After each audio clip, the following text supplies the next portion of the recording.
इस तरह दिखता है इसका। मैं इसके सारे सेक्शन के बारे में बता देता हूँ। ये आपका क्या है, एसी है। ये एसी वाली सर्किट है। यहाँ पे सारे कंपोनेंट्स को लगाया गया है। ये ब्रिज है, यहाँ पे एनटीसी है। ये आपका स्टार्टअप कैपेसिटर और ये एमएफसी है। यहीं पे आपका मॉसफेट है। ये ट्रांसफार्मर है। यहाँ पे लगी है वाइपर 22 ये स्टार्टअप आईसी लगी है। ये वाइपर 22 ये है। ये आपका वाइपर फ्लाईबैक एसएमपीएस का ट्रांसफार्मर है। यहाँ पे 2 ऑप्टो कपलर का यूज़ किया गया। ये ड्राइवर ट्रांसफार्मर है आपके। यहाँ पे देखो इसका शायद लेयर में उड़ गया था ये जंपर, ठीक है ना, इस तरीके से। और यहाँ पे लगी है आपकी 35-25 ऑसिलेटर ऐसी। इसका जो ड्राइवर सेक्शन है वो ट्रांजिस्टर एसएमडी बेस है, सॉलिड इन्होंने नहीं लगाया है। तो यहाँ पे क्या था, इसका ड्राइवर सेक्शन होगा, ये 35-25 होगी और ये आपका सेकेंडरी होगा। और यहाँ पे सिंगल इन्होंने शॉर्टकी का यूज़ किया है। ये आउटपुट कॉइल होता है, ये रिले है और ये आउटपुट कैपेसिटर होता है। ये इस तरीके से दिया है। ये इसका लॉजिक कार्ड है। लॉजिक कार्ड पे इन्होंने एक यूनिक आईसी का यूज़ किया है, जो कि हम बाद में इसको पढ़ेंगे। ये इस आईसी की बहुत फॉल्ट आएगी आपके लॉजिक कार्ड पे। ये अब फिजिक्स में पढ़ाया जाता था बहुत पहले, नॉर जॉर पता नहीं क्या किए, उस बेस पे काम कर रही है। इसका जितना इनपुट है उतना आउटपुट है। यहाँ पे एक LM358 लगी है जो कि एम्पियर को कंट्रोल कर रही है। यहाँ पे आपकी AS311 आईसी लगी है। ये इसकी कंट्रोलर आईसी है। ये फीडबैक के लिए, कम्युनिकेशन करने के लिए इसका यूज़ किया जाता है। और ये लॉजिक कार्ड का कुछ फंडा ये होता है। ये AC LED और ये DC LED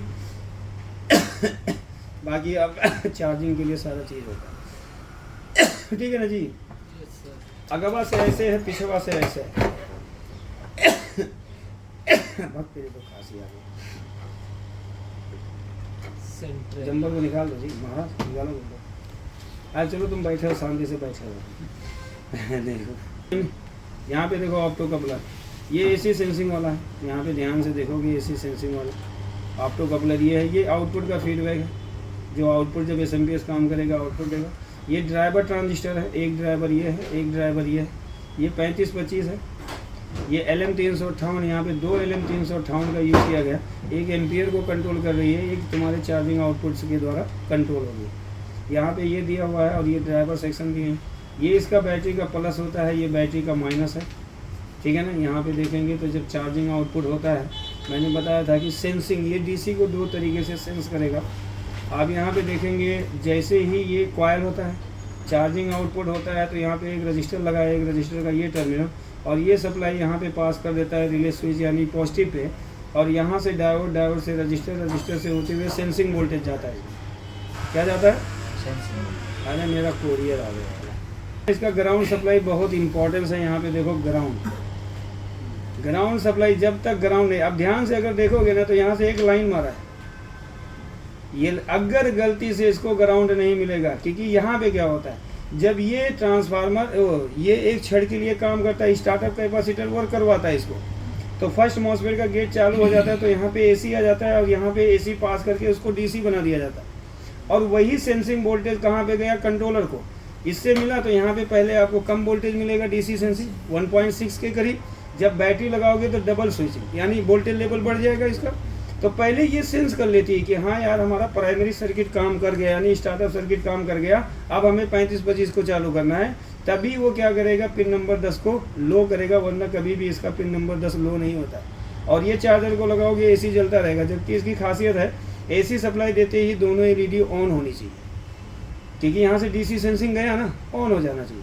अगर एक LED जल रही तो समझ जाओ DC सेंसिंग नहीं कर रहा है। और 2 DC सेंसिंग है, एक विदाउट बैटरी के चार्जिंग आउटपुट को सेंस करना और उसको सेंस करके प्राइमरी सर्किट को चालू कर।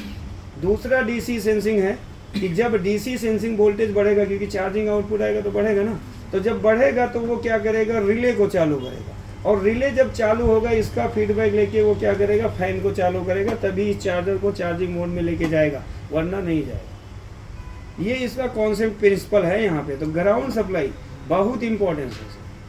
तो यहाँ पे कभी कभी ग्राउंड सप्लाई इसकी ये ब्रेक हो जाती है, तो आप समझ नहीं पाते हो, परेशान हो जाते हो, ग्राउंड सप्लाई उठा के। इसलिए एक लाइन मार दिया कि इस 35-25 का पूरा ग्राउंड इसी से चलेगा। इसीलिए तो इन्होंने पहले ही आउटपुट कर दिया थोड़ा सा, ताकि यहाँ से ग्राउंड निकल के इस IC को मिल जाए। समझ में आ गया? तो ये फंडा इसका इन्होंने दिया है। तो यहाँ पे एक ट्रांसफार्मर है, ये ब्रिज है आपका, है ना जी, ये ब्रिज है आपका। और ये आपके कैपेसिटर लगे हैं यहाँ पे। ये मॉसफेट है, और उसके जो भी कंपोनेंट्स मैंने बताए ये सारे कंपोनेंट्स लगे। इसका एसी सेंसिंग का देखो इसमें हम आपको एक चीज़ दिखाते हैं। यहाँ पे लगा है लाइन पे, वो सॉरी न्यूट्रल पे लाइन, ये फ्यूज लगा है, फ्यूज को जंपर मारा गया, तो ये लाइन होगा, ये न्यूट्रल है ना। तो ये तो आपके अर्थिंग वाले होते हैं कंट्रोल करने के लिए अप डाउनिंग को। अब यहाँ से हम चेक करेंगे ना, तो एक रजिस्टर बीप साउंड दिया, देखो ये न्यूट्रल, ये गया ऑप्टो कपलर के पिन नंबर 1 को। अब 2 से ये आउट हुआ, यहाँ पे आया, ये यहाँ पे गया, ये डायोड पे आया, और डायोड का ये कैथोड जुड़ गया लाइन से। अब देखिए आपके पास चार्जर आएंगे ना, ये ग्राउंड, इसकी सप्लाई मिसिंग होगी, बीप नहीं देगा, उठा के जंपर मारो सर्किट चालू है। ये सप्लाई इंटरनली बहुत ज़्यादा ब्रेक हो जाती है और ये ब्रेक कर देता है। समझ में आ गया? तो ये चीज़ इन्होंने दिया एसी सेंसिंग के लिए। अब यहाँ पे देखेंगे तो उसकी सप्लाई आउट करके इन्होंने लॉजिक कार्ड को भेज के किसको दे दिया, कंट्रोलर को दे दिया। और पहले तो इसको 12 वोल्ट दिया जाएगा, कुछ वोल्टेज तो इसको मिलेगा, तभी तो ये वोल्टेज का इन्फॉर्मेशन भेजेगी लॉजिक कार्ड को रजिस्टर के द्वारा, तब वो कंट्रोलर ऐसी सेंस करेगा कि यहाँ चार्जर में एसी लग चुका है, ठीक है ना। और यहाँ से सप्लाई आपकी निकलेगी, वही सारे कंपोनेंट लगा के लाइन फिल्टर कॉइल, और ये सप्लाई चलेगी ब्रिज पे, है ना। अब ब्रिज से सप्लाई जब आपकी निकलती है तो यहाँ पे कैपेसिटर लगा है, ये कैपेसिटर फर्स्ट मॉसफेट के ड्रेन पे जाएगा। यहाँ पे देखेंगे तो एक रजिस्टर होगा, इसका रजिस्टर ये है, इसी में इन्होंने ठूस दिया है, खड़ा कर रखा है, ठीक है। ये है रजिस्टर आपका, और ये रजिस्टर का है दूसरा टर्मिनल यहाँ पे आता है, ये एक है पीएफ का क्या है दूसरा टर्मिनल, ये है दूसरा टर्मिनल जुड़ा है दूसरे पीएफ से, यानी सेकेंड मॉसफेट के ड्रेन में जो लगा है, और इसका दूसरा टर्मिनल रजिस्टर से जुड़ गया ये ग्राउंड से। समझ में आया? ये 22 ओम का रजिस्टर होता है, तो इसलिए ये बीप साउंड देगा, इसको शॉर्ट नहीं मानना। 22 ओम LBR है ना, ये भी आपका क्या करेगा, यहाँ से बीप साउंड देगा। देखो ये बीप नहीं दे रहा ना, दया कुछ तो गड़बड़ी है, देना चाहिए ना, नहीं दे रहा है। ये 22 ओम का रजिस्टर है, यहाँ पे देखो कोडिंग से तो आप लोग निकाल ही सकते हो ना। ये देखो ललका लगा, कितने ओम का, हाउ मच,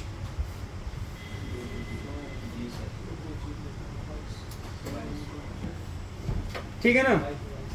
अब देखोगे ना तो यहाँ पे रजिस्टर एक लगा, एक रजिस्टर यहाँ पे ऐसे लगा, ऐसे लगा दिया है रजिस्टर। अब यहाँ पे देखेंगे ना तो यहाँ पे क्या है 300। अगर इस रजिस्टर के क्रॉस में चेक करूँगा तो यहाँ पे जो 300 प्लस DC है उसका हाफ वोल्टेज यहाँ पे है, हाफ वोल्टेज यहाँ पे है, यहाँ पे लगा है आपका स्टार्टअप कैपेसिटर, ये देखो ऑरेंज वाला ये लगा हुआ, ठीक है ना। अब यहाँ से अगर हम चेक करेंगे ना तो इस पे क्या आएगा, बीप आएगा, और कैपेसिटर दूसरे साइड से जब DC दिया जाता है तो ये कैपेसिटर चार्ज, तो इधर AC गया ट्रांसफार्मर के प्राइमरी वाइंडिंग से ये चला जाता है कहाँ पे, सोर्स ड्रेन जंक्शन पे, और इसका जो गेट होता है एक छड़ के लिए जुड़ा होता है इससे, तो एक छड़ के लिए ये काम करेगा, तो इस AC को पास करा दिया जाता है यहाँ पे। देखो यहाँ पे ज़्यादा एम्पियर बना होगा, इसने जला दिया होगा, और ये जाएगा शॉर्ट की से निकलेगा कॉयल पे, कॉयल से इस रजिस्टर पे, रजिस्टर से होते हुए डायोड पे, डायोड से कैथोड से रजिस्टर से होते हुए यहाँ पे। तो कंट्रोलर ऐसी समझ जाती है कि प्राइमरी सर्किट ओके हो गया, तभी पिन नंबर 10 को लो करेगी, ये इसका कॉन्सेप्ट होता है, ठीक है। यहाँ पे आपके मॉसफेट लगे हैं और यहाँ पे ट्रांसफार्मर है, अभी हमने यही पढ़ा है, लेकिन वाइपर सर्किट को समझ लेते हैं। ये पॉजिटिव है तो यहाँ पे देखेंगे तो इसका एक रजिस्टर लगा होता है, ये रजिस्टर है, ये रजिस्टर LBR होता है, दोनों साइड से बीप साउंड देगा, और ये इसकी माँ की है, ये रजिस्टर निकाल रखा है किसी ने, निकला है ना, R39 जो भी है, तो ये LBR होता है, ये दोनों साइड से क्या देता है, बीप, लेकिन अभी निकला हुआ है तो बीप नहीं देगा। ये सप्लाई निकली तो यहाँ पे देखो एक रजिस्टर है, ये रजिस्टर का दूसरा टर्मिनल यहाँ पे, फिर उसके बाद एक कैपेसिटर का दूसरा टर्मिनल ये है, फिर ये ट्रांसफार्मर के प्राइमरी T1 T2 पे गया, और ये T2 से निकला तो ये डायोड के कैथोड पे गया, एनोड पे सॉरी, और ये चली गई वाइपर IC को चली गई। ये वाइपर IC के सारे पिनों को इन्होंने क्या कर दिया है, जोड़ दिया है, ये वाला, ठीक है ना। अब ये देखेंगे तो ये पिन नंबर 4 है, ये पिन नंबर 3 है, ये पिन नंबर 2 है, 2 नंबर इसका ग्राउंड है। 4 नंबर में देखेंगे तो एक रजिस्टर है, ये वाला LBR, फिर एक रजिस्टर होगा यहाँ पे 10K का, तो वो तो अभी हमने पढ़ा, वो ऑप्टो कपलर पे जाता है, इसका दूसरा सिरा।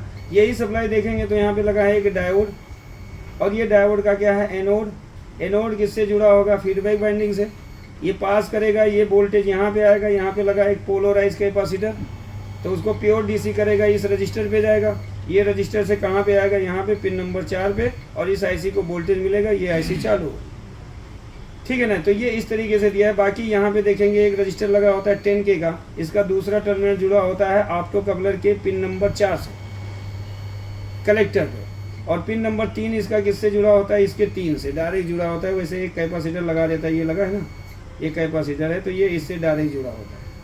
तो ये फीडबैक के लिए यूज़ किया गया है, ये ऑप्टो कपलर फीडबैक देगा, तभी ये आईसी को वर्क करने देगा पिन नंबर 3, वरना नहीं। अगर गलती से इसकी सप्लाई मिसिंग हो जाए या मान लेते हैं कुछ भी हो जाए, तो ये क्या करेगा, इस आईसी को डिजेबल कर देगा। डिजेबल होगा तो आईसी आपकी वर्क नहीं करेगी।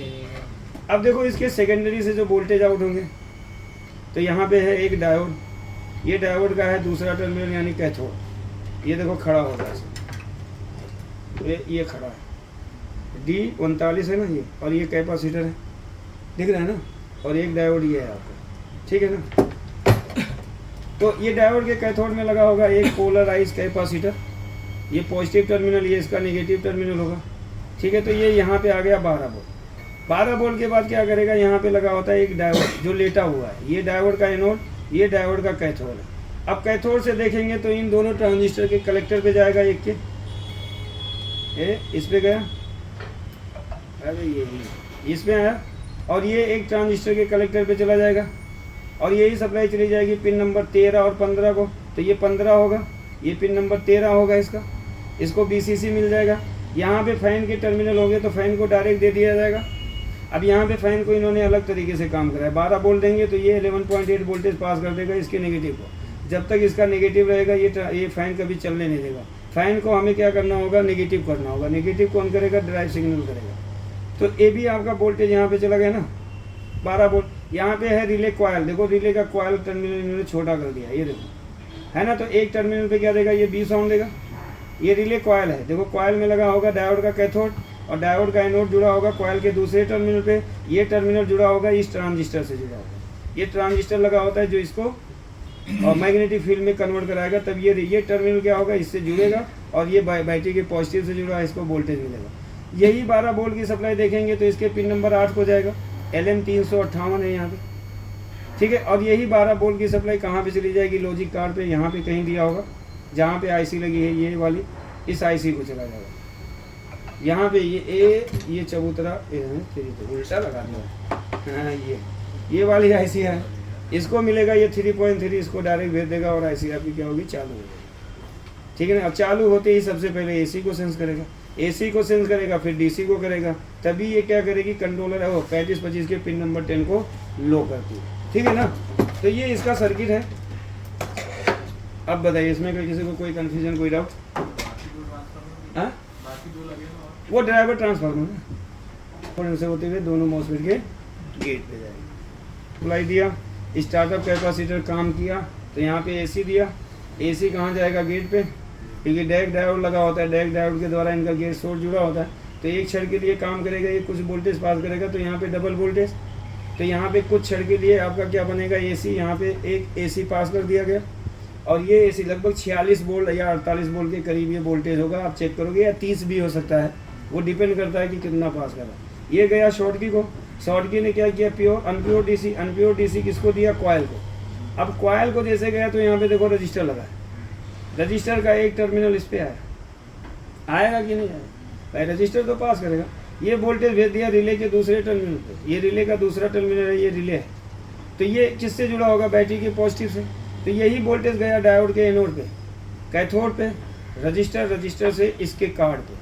तो यहाँ पे जैसे वोल्टेज गया ना, तो कंट्रोलर ऐसी ये समझ जाती है कि प्राइमरी सर्किट चालू है, इसका मतलब हमें 3525 के पिन नंबर 10 को लो करना है, तभी वो पिन नंबर 10 को लो करेगी। अब जैसे लो करेगा तो स्विचिंग की स्पीड बढ़ेगी, तो यहाँ पे वोल्टेज ज़्यादा आउट होगा। तो जैसे उसको पता चलेगा कि अब वोल्टेज बढ़ गया, इसका मतलब हमारा प्राइमरी सर्किट काम कर गया है, तो यहाँ पे वोल्टेज बढ़ के मिलेगा। अब वो क्या करेगा, जैसे बढ़ा हुआ वोल्टेज मिलेगा, वो क्या करेगा, रिले को चालू कर देगा।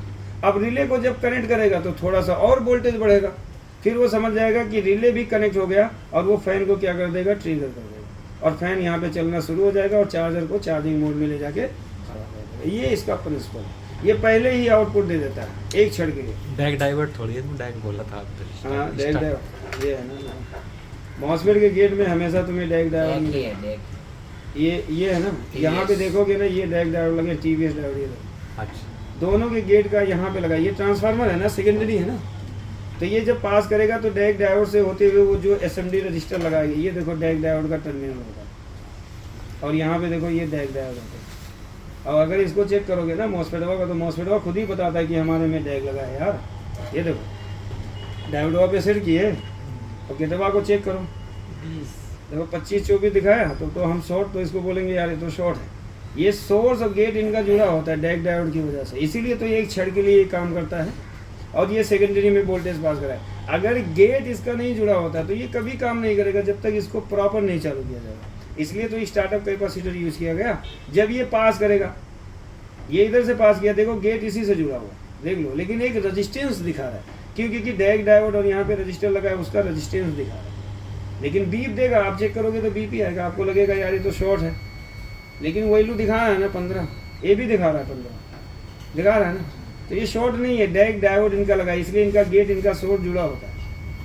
तो ये एक क्षण के लिए वोल्टेज पास करेगा, थोड़ा सा वोल्टेज लेवल बढ़ेगा, यहाँ पे मैग्नेटिक फील्ड जनरेट हो जाता है और ये क्या करता है एक क्षण के लिए यहाँ पे पास करता है। तो ये डैग डायोड की वजह से ही खेल है पूरा। अगर डैग को मैं निकाल दूँ तो ये सर्किट चालू ही नहीं है, तो जब चालू नहीं होगा इसको इन्फॉर्मेशन नहीं मिलेगा। वो तो बोलेगा जब बैटरी लगाओगे, अब डीसी को सेंस कर ले, तो वो तो कह ही रहा है कि मेरे को कम वोल्टेज क्यों दे रहे हो भाई, मैं डीसी को नहीं सेंस करूंगा कि तुम्हारे बैटरी लगाने से मैं 35-25 को लो कर दूं, कभी नहीं करूंगा। उसको दो तरीके से दिया गया है और इसका ग्राउंड जब तक इससे क्या होता है, जब यहाँ से वोल्टेज प्रोड्यूस हो जाता है ना, तो यहाँ से नेगेटिव इलेक्ट्रॉन निकल के इसको पूरा एक्टिव कर देते हैं। यहाँ पे पूरे नेगेटिव से ही इसको चालू किया जाएगा। अब मान लेते हैं ये नेगेटिव ब्रेक हो गया और तुम्हारा पिन नंबर 10 लो होगा, तब भी ये पल्स नहीं आउट करेगी। चलो कंट्रोलर कर दिया है, उसको क्या पता चला कि ग्राउंड है कि नहीं है, इसका ब्रेक हुआ है, उसका तो ग्राउंड मिल ही रहा है कि नहीं, तो वो क्या करेगा, तब भी पिन नंबर 10 को लो कर देगा, तुम्हारा 11-14 से कोई पल्स आउट नहीं होगा। तब भी आप कंफ्यूज होंगे यार 10 नंबर लो भी है, 35-25 11-14 से आउट नहीं दे रही, आपको लगेगा आईसी खराब है। अब 10 आईसी चेंज करो, 10 का फंडा वही होगा, नहीं आउटपुट देगा तो हम आईसी को खराब थोड़ी ना मानेंगे। हमें तो प्रिंसिपल देना है। जैसे इसका ये फ्लो हुआ, इसको सेंसिंग मिला, टक से इसको चालू करता है और जब ये चालू करेगा तो इस कैपेसिटर को स्ट्रॉन्ग कर देगा, यहाँ पे वोल्टेज स्टेबल हो जाएगा, कांस्टेंट हो जाएगा, स्विचिंग मोड में चला जाता है। तो यहाँ पे डैग डायोड लगा है, लेकिन इन्होंने टीवीएस का फॉर्म बना रखा है। देखो टीवीएस डायोड ऐसे होता है, 2 डायोड से मिलकर बना होता है, तो इन्होंने ये दिखा दिया, मार्क दिखा दिया ताकि आप समझ जाओ ये डैग डायोड है। ये देखो 2 मार्क है ना, एक यहाँ पे, ये इसको तोड़ रखा है किसी ने, है ना, और ये जो रजिस्टर लगे होते हैं गेट के होते हैं रजिस्टर, ये ठीक है ना। आज की क्लास यहीं पे